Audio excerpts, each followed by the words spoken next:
Hello, what's up? Welcome back to the channel. I know it's been a minute since I've uploaded, about a month, and that was not intentional. I did not intend to take a month-long hiatus. It wasn't like I was just planning on taking off the month of December for the holidays. What's been responsible for this absence is the abundance of fruitful opportunities in the Lord's kingdom here in Sierra Leone, where my family and I are living and teaching the gospel. And during this month-long period of just amazing opportunities for service and for teaching, it's made me think a lot about the periods in my life and even the past couple years and even just the period right before this month where things didn't always feel super fruitful, and the work of the Lord that I was involved in at least kind of felt like more of a grind than full of excitement like it does at the moment. And so this period of busyness and fruitful activity has made me think a lot about what I want myself to be reminded of the next time I go through a lull in my work, or next time I go through a period where it just kind of seems like I'm kind of running in place or not being involved in as much fruitful activity as what I would like. And so this video will be sharing just a few observations of things that I want to remind myself of the next time I go through a period like that. And perhaps these things can be helpful to you as well as you are working and laboring in God's kingdom where you are.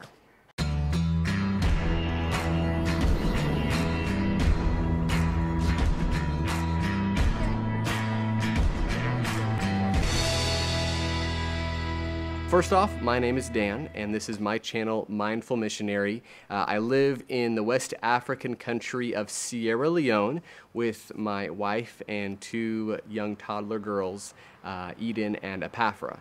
And we've been living here for over 2 years now for the purpose of teaching and preaching the gospel. And through this time period that we've been here, we've just learned so much. God has taught us so much. We've learned so much from the beautiful men and women in this country that we've been blessed to be able to work alongside. And even though, from our perspective, there are a lot of unique and special aspects of our life and our work in the gospel here that sets it apart from the U.S. where we lived before, a lot of our life here feels kind of similar. And one of those similarities is that our life and our work in the gospel, just like anywhere else, has its highs and its lows, and its ebbs and flows, and has its lengthy periods where we question if we're really making a difference. And on the one hand, we are very much aware of all the work that we're doing, but then we're looking around for the effect that that work is producing, and it's not that visible.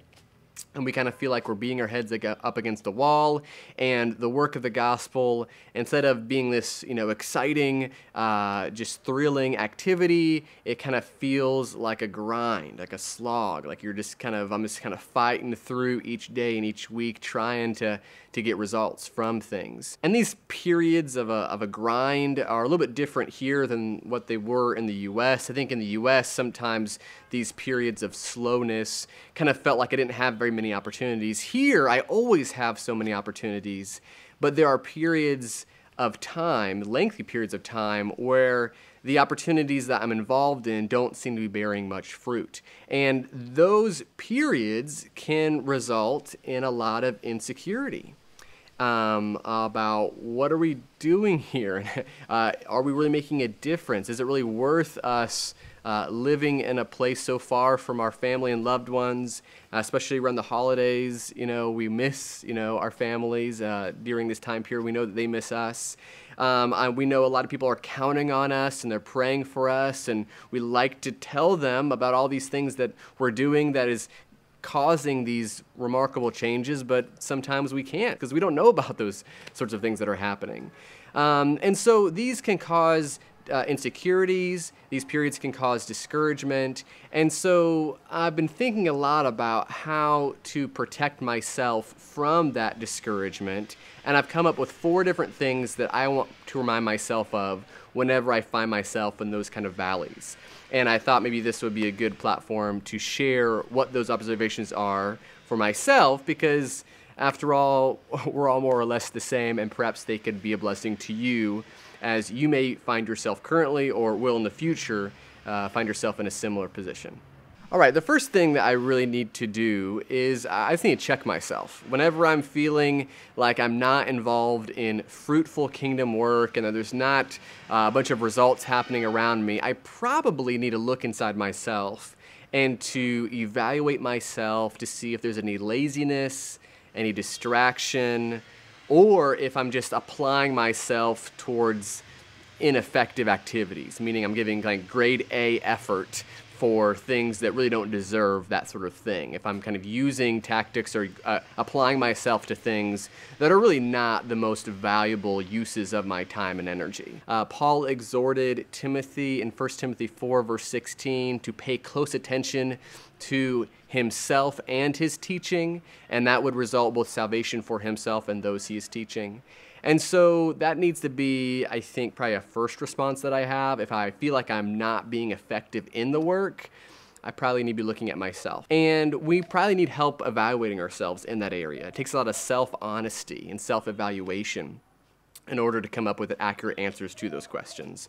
And so my wife is a wonderful person that I could count on to be able to ask those types of questions with. She sees my day-to-day activity.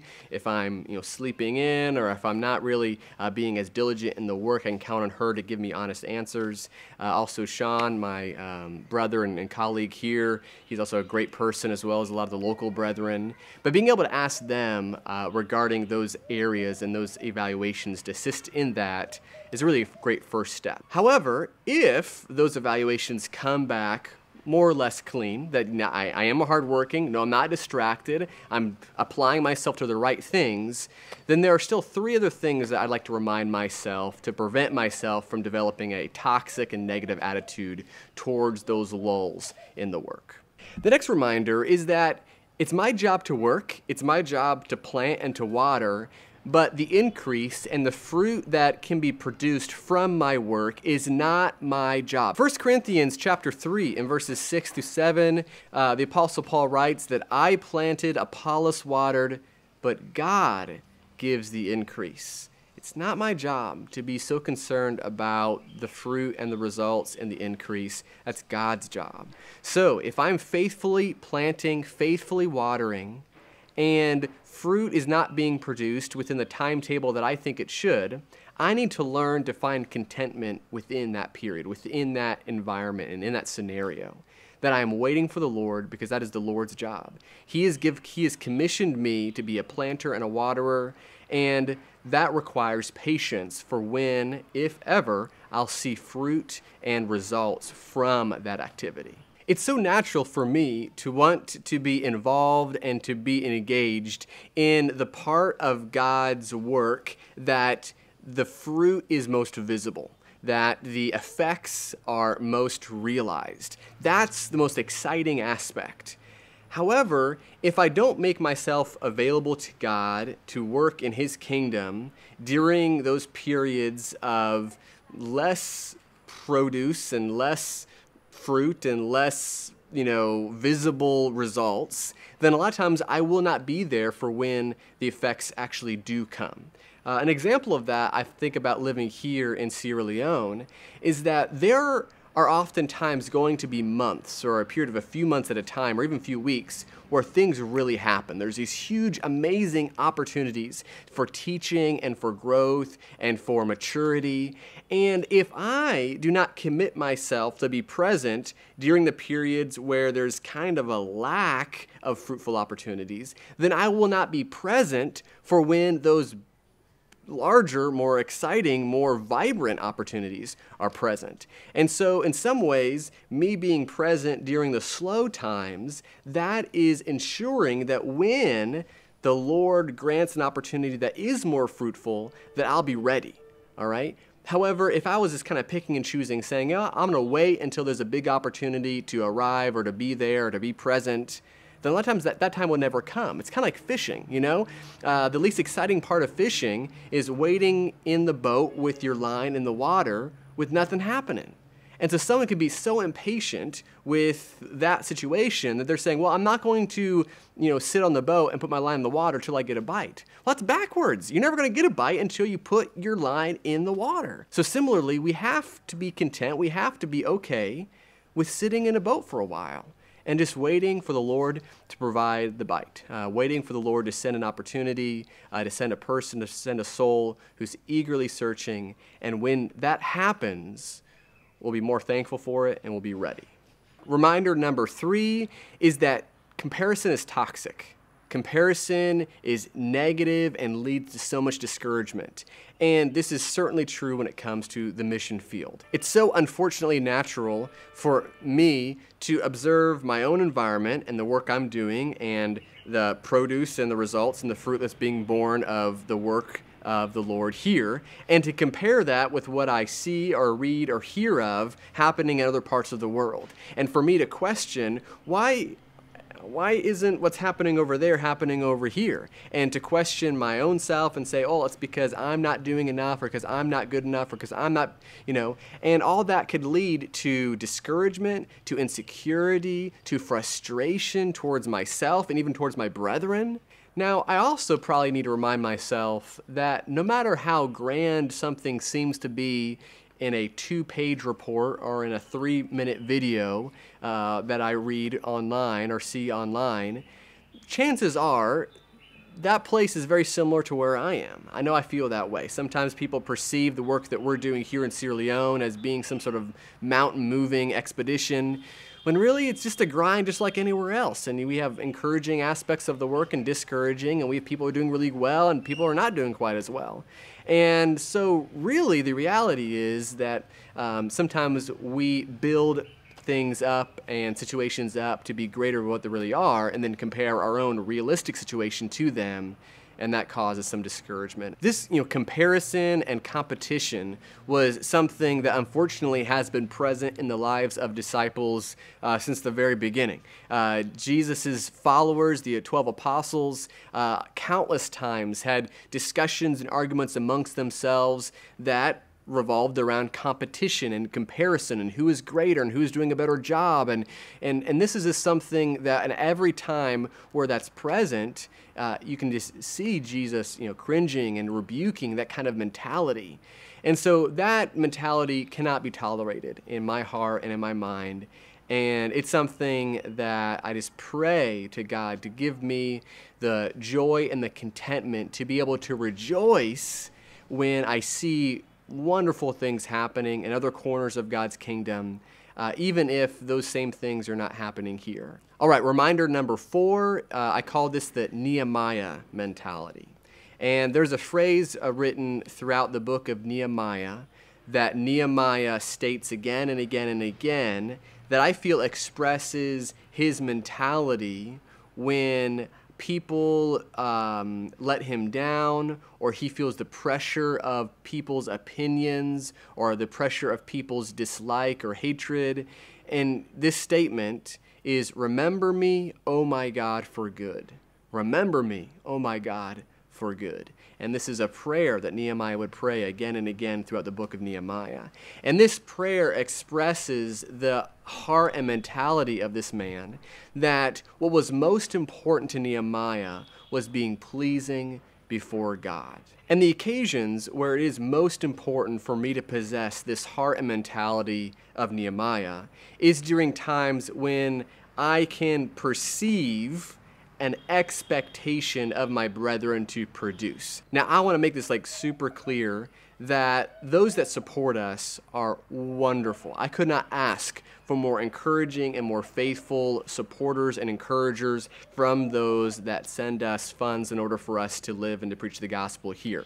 I have never received a criticism or a negative remark regarding the growth of the church and why aren't things going better and why aren't things. I've never received any of that. I'm so thankful that the people that we are in fellowship with in this work have a very, I think, biblical mindset regarding kingdom growth.